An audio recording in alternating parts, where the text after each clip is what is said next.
Hi guys, SwifTs here, and today I'm bringing you another Call of Duty Black Ops 3 gameplay. This one is the ultimate of comebacks. We're down by 12 at this point, but it does increase I think throughout the game. But by the name you'll realise that we do actually come back. But from the title and the thumbnail you can see that this is episode 2 of season 2 of Supergirl reviews. It's called The Last Children of Krypton. Now before we get into it, if I remember, there will be an extra video today. Now normally there would already be two, but there's a third one being an IW beta gameplay that I got a couple of weeks ago, but there may or may not be another one explaining a few things. But other than that, I need to explain quite a few bits about this episode, so I'm going to get straight into it. Right, start off the episode.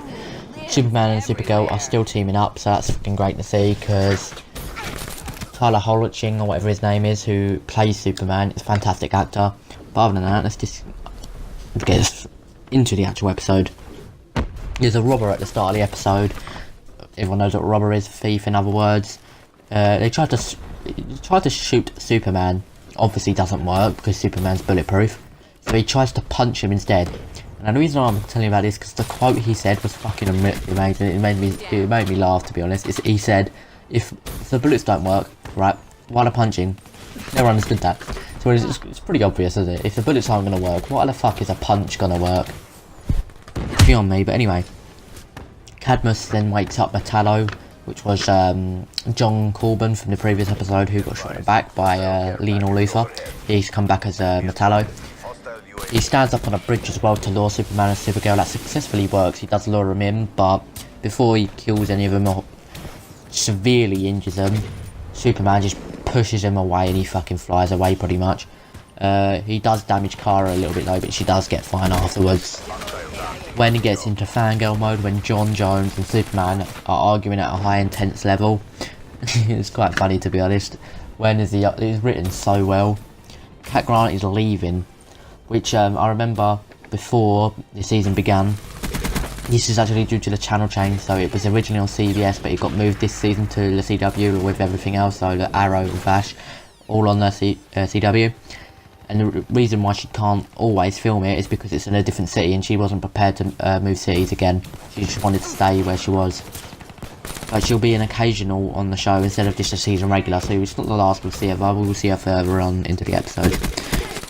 Kara actually wanted to move to Metropolis to be with Superman as well, as in not as in a relationship because they're cousins, but just to learn from him and just chill in Metropolis, but to be honest.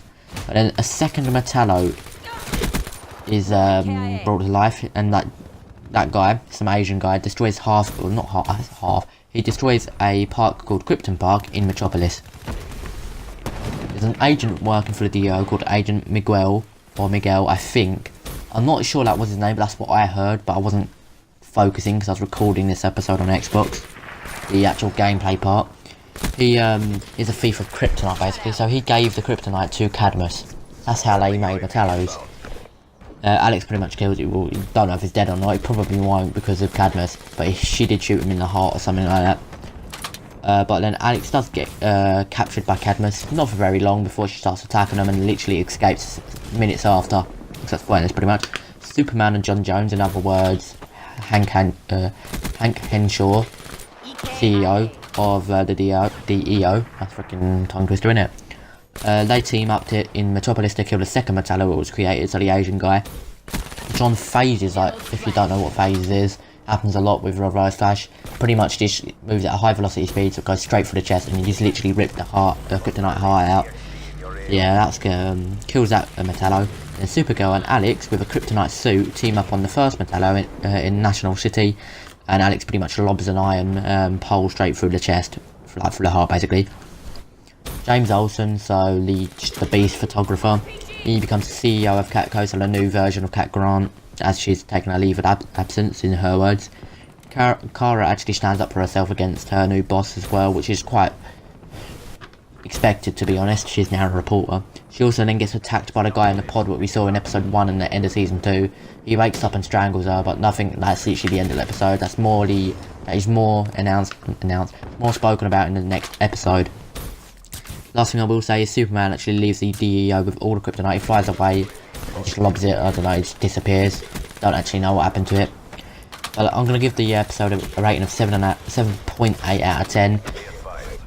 In my opinion, not the best episode. It's quite a good episode, but not the best. It could have had a lot more. It could have a lot more action in it. But oh no, it was a fantastic episode. But that's gonna do it for the commentary. If you did enjoy this, smash the like button. Any suggestions you got, leave them in the comments. And if you do want to see more of my content, be sure to subscribe to this channel. There'll be a lot more content. And please enjoy the videos later on today. There'll be an Arsenal predictions, views of the Walking Dead predictions for season 7 episode 1. I've already seen the episode, but this was recorded before. If you watch that, you'll understand. And maybe another video. Thank you for watching, see you later, and have a nice day.